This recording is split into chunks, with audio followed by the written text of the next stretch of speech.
সালামু আলাইকুম। বাংলাদেশ ভারতের সম্পর্ক একদম তলানিতে, আর এই তলানির মধ্যে নতুন আরও একটা আশঙ্কা দেখা দিয়েছে। ভারত বরাবরই বাংলাদেশের সীমান্তবর্তী একটা রাষ্ট্র হওয়ায় সেভেন সিস্টার্স ইস্যুটা খুবই গুরুত্বপূর্ণ ভারতের জন্য।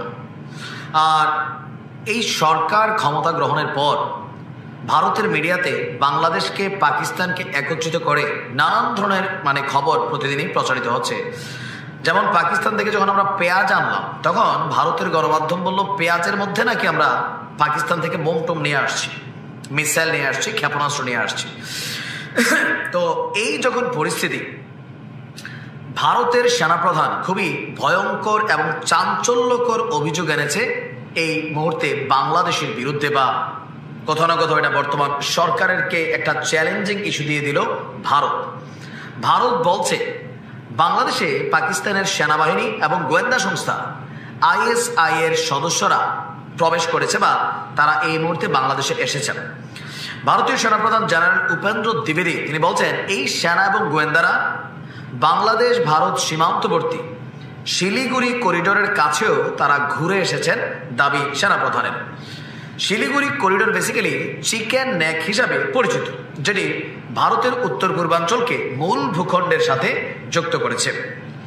গতকালকে ভারতীয় বার্তা সংস্থা ANI-কে দেওয়া এক সাক্ষাৎকারে এমন ভয়ঙ্কর অভিযোগ এনেছে ভারতের এই জেনারেল উপেন্দ্র দ্বিবেদী। তিনি বলছেন তার কাছে প্রশ্ন ছিল, ভারতের সীমান্তবর্তী এবং চিকেন নেকের স্পর্শকাতর অঞ্চলে পাকিস্তানি সেনা এবং গোয়েন্দারা গিয়েছিলেন। তথ্য আছে ভারতীয় মিডিয়ার কাছে বা গোয়েন্দাদের কাছে। তো এইটা নিয়ে তিনি উদ্বিগ্ন কিনা বাংলাদেশের এই সিচুয়েশনটাতে, তিনি বলছেন যে আমি একটি আলাদা দেশের ক্ষেত্রে পাকিস্তানের ক্ষেত্রে সন্ত্রাসবাদের কেন্দ্র শব্দটি ব্যবহার করেছি। যদি এই দেশের ওই দেশের মানুষরা অন্য কোনো স্থানে যায় এবং সেটি আমাদের প্রতিবেশী হয়, বাংলাদেশ হয়, এবং বিষয়টির সঙ্গে আমরা সংশ্লিষ্ট থাকি, তাহলে বিষয়টি আমরা উদ্বিগ্ন অবশ্যই হব। তার বক্তব্য, বাংলাদেশের মাটি ব্যবহার করে পাকিস্তান যেন সন্ত্রাসী না পাঠাতে পারে সেটি চাওয়া থাকবে ভারতের সরকার। এবং তিনি বলছেন বাংলাদেশের মাটি ব্যবহার করে পাকিস্তানি সন্ত্রাসীরা যেন ভারতের সন্ত্রাসীদের পাঠাতে না পারে, বিষয়টা নিয়ে তারা কনসার্ন করছেন। অপরদিকে বাংলাদেশ সেনাবাহিনীর সাথে ভারতীয় সেনাবাহিনীর বেশ ভালো সম্পর্ক আছে তিনি দাবি করে বলেছেন। সরকারের সঙ্গে কেমন সম্পর্ক সেটি স্পষ্ট করেননি। তার বক্তব্য, যদি প্রশাসনের কথা বলেন, এক্ষেত্রে ভারতের অবস্থান হলো বা সেনাবাহিনীর অবস্থান হলো যখন সেখানে কোনো নির্বাচিত সরকার থাকবে তখন আমি বলতে পারবো তাদের সঙ্গে সম্পর্কটা কেমন হওয়া উচিত। কিন্তু সামরিক দিক দিয়ে ভারতীয় সেনাবাহিনী বাংলাদেশ সেনাবাহিনীর মধ্যে সম্পর্ক বেশ শক্তিশালী। আমরা যখন খুশি তখনই তাদের সঙ্গে নোট আদান প্রদান করতে পারি এবং আমরা এটি করছি। এখন প্রশ্ন হচ্ছে, ইউনূস সরকারকে ভারতের সেনাবাহিনী তারা কিন্তু পজিটিভ নিচ্ছেন। তাদের বক্তব্য, এই ইন্টারিম গভর্নমেন্ট যেটা আছে এই সরকারের সাথে সম্পর্ক স্থাপন এত জরুরি না, জরুরি হচ্ছে বাংলাদেশ সেনাবাহিনীর সাথে।